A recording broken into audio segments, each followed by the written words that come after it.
Bum bum bum bum bum bum bum bum bum bum bum bum. The Peter Dislike Show. Bum bum bum bum bum bum bum. I gotta do that again because this month has been so challenging for me. Bum bum bum bum bum bum bum bum bum bum bum bum. The Peter Dislike Show. Bum bum bum bum bum bum bum. So in less than 48 hours, we say goodbye to September, and I really mean it. This month has been a continuation of all the burnout situation that has gone on over the last couple of months. What's really frustrating is that I really love everything that I'm doing. Right? You guys saw, for example, my art project.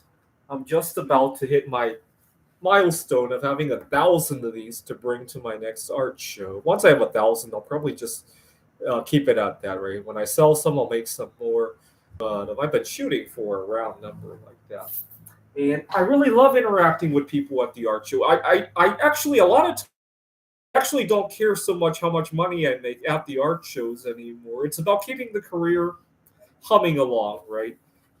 Last art show, I didn't really make all that much, but I kept everything humming. I made connectivity with people, and that's what I care about the most, right? Because let's face it, going about the world alone is very, very challenging, especially for somebody who is solo sexual like myself.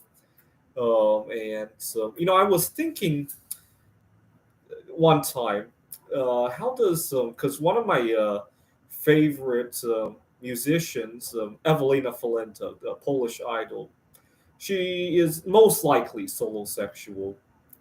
She just based on her the songs that she's writing, and I'm actually pretty close to her on Facebook, and I'm thinking to myself, how does she handle juggling various things? And then I realized that she has a lot of connectivity, and so it's made me want to network more with people. Our true wealth is our connectivity with others, and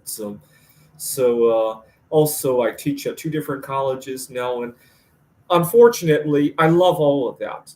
Well, fortunately, but unfortunately, love doesn't give us room to breathe and all that, right?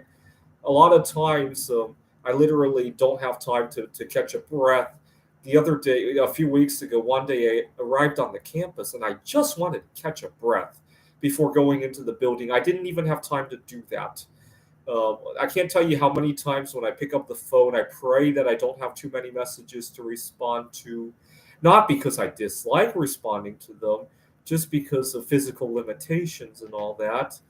And so one thing that I did this month that really helped redeem what could have been a really cruel summer, right? Every time I hear that song, I think about the burnout that I had. That song has become. I know Taylor Swift wrote it as a meaning to mean a romance that didn't go well, a very short term romance.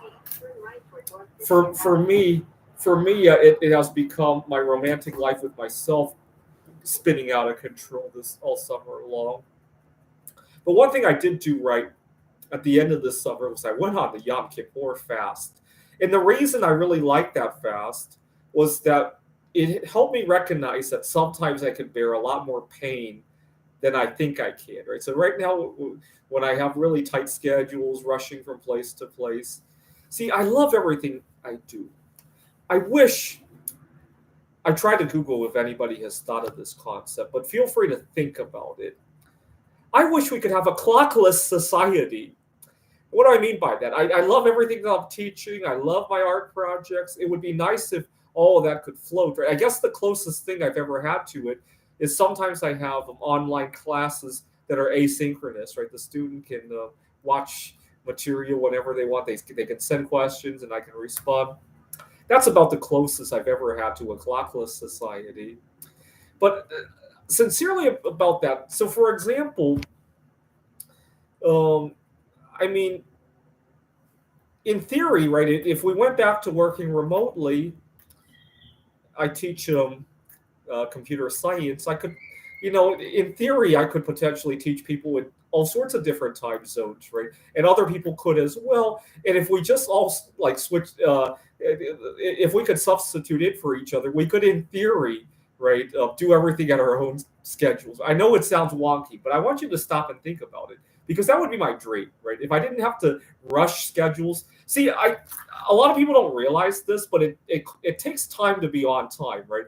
If you have to be somewhere at 12 o'clock, you can't freely do anything at 10, 11, or whatever, right? But if you just have a 2-hour commitment and you can do it anytime you want, there's a lot less overhead involved, right?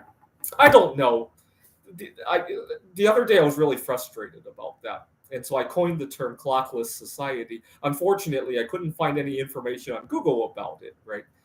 Feel free to chime in on that. But anyways, happy October. Hopefully it'll be a fresh start, right?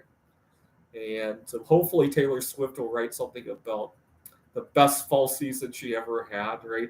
Hopefully she'll come out of the closet, right? Instead of jumping from one bad relationship to another. This is the Peter Dislike Show. Bum, bum, bum, bum, bum, bum, bum, bum, bum, bum, bum, bum.